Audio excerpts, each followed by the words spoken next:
Raj TV நேயர்களுக்கு வணக்கம் and welcome to நடிகர் திலகம் சாவித்ரி. நம்ம நிகழ்ச்சியில் சாவித்ரி அவர்களுடைய திரை பயணத்தில் நடந்த பல சுவாரஸ்யமான விஷயங்கள் தான் பார்த்துட்ருக்கோம். இன்னைக்கு நிகழ்ச்சியிலையும் உங்களுக்காகவே இன்னும் பல அற்புதமான விஷயங்கள்லாம் காத்துட்ருக்கு. வாங்க நிகழ்ச்சிக்குள்ளே போகலாம்.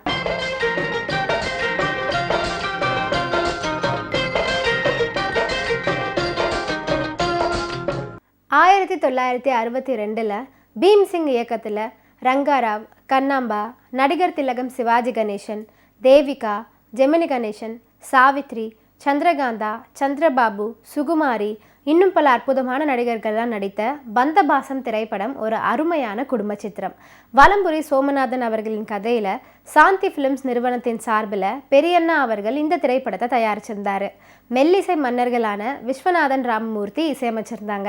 1962 ஆண்டில் தீபாவளி வெளியீடாக எம்ஜிஆரின் விக்ரமாதித்தன் படத்துடன் வெளியானது இந்த பந்தபாசம் திரைப்படம். விக்ரமாதித்தன் படம் ஆக்ஷனில் ரசிகர்களை திருப்திப்படுத்தியது அப்படின்னா, இந்த திரைப்படம் சிவாஜி கணேசன் உள்பட இதர நடிகர்களின் ஆக்டிங் மூலமாக பலரையும் கவர்ந்தது அப்படின்னே சொல்லலாம். சிவாஜி கணேசன் பீம்சிங் கூட்டணியின் பாவரிசை ஹிட் படங்களில் இதுவும் ஒன்று. அண்ணன் தம்பி பாச போராட்டத்தை வெளிப்படுத்திய படமாகவும் இந்த பந்தபாசம் திரைப்படம் இருந்துச்சு.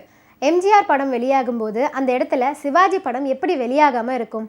1952 ஆண்டு தீபாவளி ரேஸில் எம்ஜிஆரின் விக்ரமாதித்தனுக்கு போட்டியாக களமிறங்கியது சிவாஜியின் பந்தபாசம்.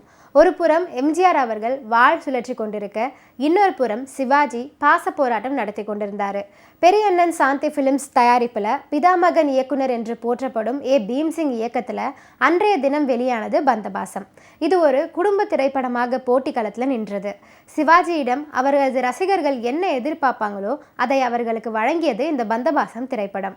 இந்த 2 திரைப்படங்கள் கூட இணைந்து முத்து மண்டபம் அப்படிங்கிற திரைப்படமும் தீபாவளி அன்று ரிலீஸ் ஆயிருந்துச்சு.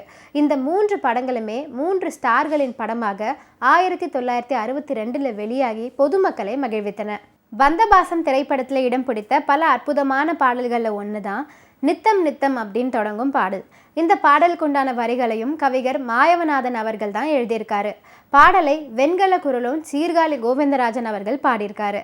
பாடல் காட்சியில் சிவாஜி மற்றும் தேவிகா ஆகியோரின் அற்புதமான நடிப்பு பார்ப்பவர்களின் மனதை நெகிழ வைக்கும் அப்படின்னே சொல்லலாம். ஒரு படத்தின் பாடல் இடம்பெறும் சூழலை விளக்கி பாடல் எழுதும் திறமை கொண்ட கவிஞர்கள் தமிழ் சினிமாவில் நிறையவே இருந்திருக்காங்க. அவர்களில் குறிப்பிடத்தக்க ஒருவர் தான் கவிஞர் மாயவநாதன் அவர்கள். அப்படி கருத்துடன் உருவான பாடல்களில் இந்த பாடலும் ஒன்று. படத்தில் நிலவிய சிக்கல்களை பாடல் வரிகளில் அற்புதமாக பயன்படுத்தியிருப்பார் கவிஞர் மாயவநாதன் அவர்கள். இளமை துள்ளி எழுந்து நின்று காதல் என்றது, குடும்ப நிலைமை எதிரில் கடமை என்றது, காதல் என்னும் பூ உலர்ந்து கடமை வென்றது, இன்றும் மேடு பள்ளம் உள்ளதுதான் வாழ்க்கை என்பது. இப்படி அற்புதமாக அந்த கதாபாத்திரத்தின் எண்ணத்தை பாடல் வரிகளில் தொகுத்திருப்பார் பாடலாசிரியர். அதற்கு மேலும் வலிமை சேர்க்கும் விதமாக குரல் நயத்தோடு பாடிய பாடகர் சீர்காழி கோவிந்தராஜன் அவர்கள். பாடலின் கருத்துக்கும் காட்சியின் பின்புறத்திற்கும் உணர்வு தந்த இசை கலைஞர்களான மெல்லிசை மன்னர்கள். விலை போகும் மனித விதி, முதலிரவு எண்ணி மகிழ்ச்சி கொள்ளும் பெண்மை, தன் மன சுமைகளை தாழாமல் குமுறும் ஆண்மை, மானிட வாழ்வு எவ்வளவு கொடுமையானதா என்ற கதாநாயகனின் மன கவலையை வெளிப்படுத்தும் பாடல் காட்சி தான் இது. நித்தம் நித்தம் மாறுகின்றது எத்தனையோ என்று அற்புதமான பாடல் வரிகளை கொடுத்த கவிஞர் மாயவநாதன் அவர்கள் இந்த பந்தபாசம் திரைப்படத்திற்கு முதல்ல பாடல்களை எழுத மறுத்துவிட்டாராம். அதற்கு காரணம் என்ன அப்படின்னு பார்த்தீங்கன்னா, அந்த சமயத்தில் சிவாஜி கணேசன் அவர்களுடன் இருந்த கருத்து வேறுபாடு தானா. அதன் பிறகு மருதகாசி அவர்கள் இந்த பாடலை எழுத ஏற்பாடு செய்யப்பட்டது. கண்ணதாசன் மருதகாசி அவர்களை சந்தித்து பேசினாராம்.